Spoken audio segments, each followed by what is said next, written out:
Memphis down 17. And it's funny, I was watching the game, and I look at the TV, and Memphis is down I think at this point they were down 13 early in the first half. And I'm like, you know what? This game's far from over. I think Memphis still can come back and win this game. So I shut it off. I don't really feel like watching this right now. I'm going to go flip channels. I was actually watching the Rangers, even though they were up 5-0. I didn't care. I haven't had a chance to watch much hockey this playoff so far. I'm going to watch the Rangers. So I'm watching that. Miss Rhodes, we did talk hockey, but if you want to throw some things in about your Rangers, we have no problem with that. Erich's very excited about his Rangers. He is. So you don't hesitate. Let's go Rangers. But yeah, I come back, and it's fourth quarter, and they're going to overtime. Kevin Durant, to me, is just outmanned. He's by himself. He's doing it all alone. And even with Serge Ibaka stepping up in the first half, he ends up going cold in the second half. Kevin Martin, cold in the second half. Kevin Durant, once again, all by himself. And he can't carry the team. He ends up 0 for 5 in overtime. Memphis outscores OKC 9-3 in OT. And I think you're seeing, and even Durant, I think, came out and admitted it. They need Westbrook. They need another guy that can take over. Now, I personally don't like the way they literally just play isolation ball between Durant and Westbrook. I'm still not a fan of that. And I still think that would cost them an NBA championship. But I think it could help get them past Memphis. Without him, you're one less guy that's driving the hole trying to draw foul trouble on Randolph and Gasol. Do you think it's as simple as that?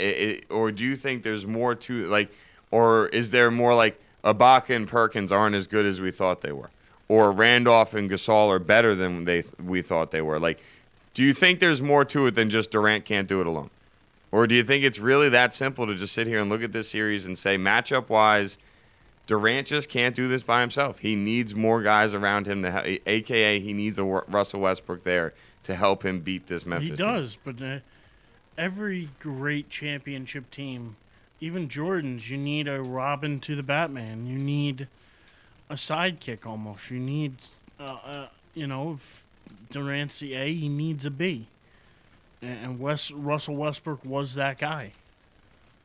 Jordan needed it with Pippen. Kobe needed it with,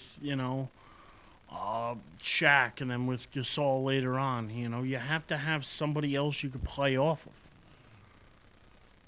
And it's just for a simple fact of if you get double and triple teamed, you got to have somebody else who you can give the ball to, and they can get some stuff done, take some pressure off of you. You can't do it all as a one-man show. Even LeBron couldn't do it all in Cleveland. No. Got him there, but then when he played a good team, he got swept. You need more around you. Yeah, and Kevin I think Martin. That's the realization here is that OKC just doesn't have enough around Kevin Durant without Westbrook there. Yeah, and Kevin Martin, who was brought in there to fill in the shoes of Harden. Now, we all knew he wasn't as good as Harden. Everybody knew that. But that's why they were willing to get rid of Harden, because Harden, we all knew, was also too good to be the sixth man. Sixth man, yeah. So it made sense from that perspective of, all right, we bring in a guy that's not as good, he's less money, and he's more appropriate for a six-man role. Fine. But now this man who you brought in to help you fill the void of no James Harden is not doing anything for you. No. And I'm not trying to, sit here and tear Kevin Martin apart. But the bottom line is the guy is not stepping up in the way he was brought in to step up. And unless he does... Yeah, he's just not that kind of player, though. He's not going to step up. He's not Harden. It would be different, probably, if they would still have had Harden here. I would think the series would go a little differently because they would have that second scorer. They really don't have it.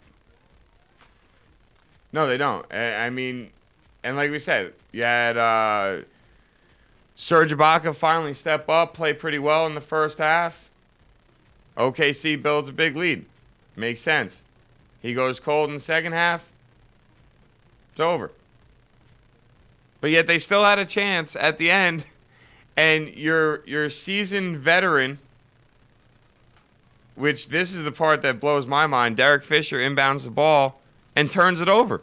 But it's a 3-point game. He had a bad night, 1 for 5, 1 for 4 from three-point land. Really didn't shoot well. Cephalosha 1 for 4, Perkins 1 for 5. A couple guys really hurt him. I mean, Martin did go 6 for 12. I'm actually looking at Martin's stats over the entire series. In their one win, he dropped 25 points. Shot 3 of 5 from 3, 8 of 14 from the field, played 32 minutes. In the rest of the series, he's scored 37 points total over 3 games, so a little over 12 points a game. He's shooting, 12, 14 of 40. So let's see, that's what? 40% at best. He's 2 of 8 from 3 over the last 3 games. He is 7 of 7 from the free throw line. I'll give him that one. But this guy was brought in to give them anywhere between 17 and 22 points a game. And they're not getting that from him.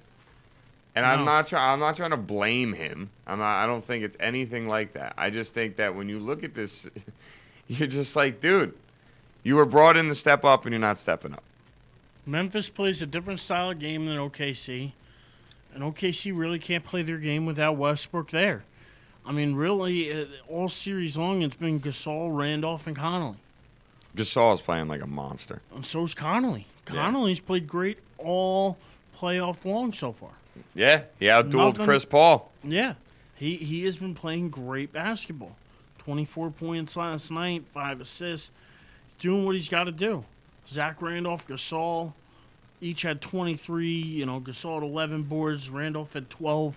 They're just so big and physical inside. They're a team that where you say the league is a guard-driven league now, they're a team that defies that odd. They are. And they're a matchup problem for anybody because of their size. Other teams don't have that size and can't be as physical down low. Just can't. Yeah. I agree. It's hard to match up with those two guys because they can play both sides of the ball. It's not like they're so good offensively, but they kill you on the defensive side or vice versa. They can play both sides of the ball, which means they can be on the court without you causing them a matchup problem. You want to you want to be a team that spreads it out. They're gonna play the percentages and let you shoot threes, because they're gonna get the ball down low when and when I say this, I'm thinking of a matchup like if they play Miami in the finals. Miami's gonna try and spread them out. They're gonna play LeBron at the 4. You're gonna have Battier in there. And they're gonna try to spread you out. If Miami's not hitting their threes, which is why Miami was really able to dominate OKC in the finals, because every guy on their team just couldn't miss when they reached the finals. Don't you dare sit here and try to tell me Shane Battier is guarding Marc Gasol in the post. Don't even try it, because I'll bet every dollar I have, which isn't a lot, but I would. I'd still bet every dollar I have. They give you the matchup problems. They always say championship teams force the other team to play their style of basketball. Yeah. Well, that's what Memphis is doing right now to OKC, and OKC doesn't have the ability, players, or the talent to do it. They just don't. I agree. And you got Durant playing 45-plus minutes a game. Plus, I'll agree with TL in the chat, and Durant's not a point guard. And I understand some teams use a point forward, kind of like LeBron or whatever, and I understand Durant can be used in that role, but he shouldn't be. No. I put it in the chat. No 6'11" man should play point guard. No. Not when the guy that's guarding you is almost a foot shorter than you, and his eye level is even with your waist. They have Reggie Jackson. They have Derek Fisher. They should let these guys handle the ball more. They should. And I'm with TL as well. I think what you've also seen in this series how much of a difference in talent level there is between Kevin Durant and LeBron James. No disrespect to Kevin Durant, but so Durant still put up 27, 7, and 7 last night. Oh, no, but I'm saying LeBron James, I think Durant's a better 5 shooter. of 7 from 3. Yeah, I think Durant's a better shooter. I do. And I think Durant has the tools to do everything LeBron does. Mm-hmm. But that 3-4 years of experience plus, I don't know what, 70 pounds of weight also help. I mean, LeBron's just a manimal. He really is. There's no other way to say it.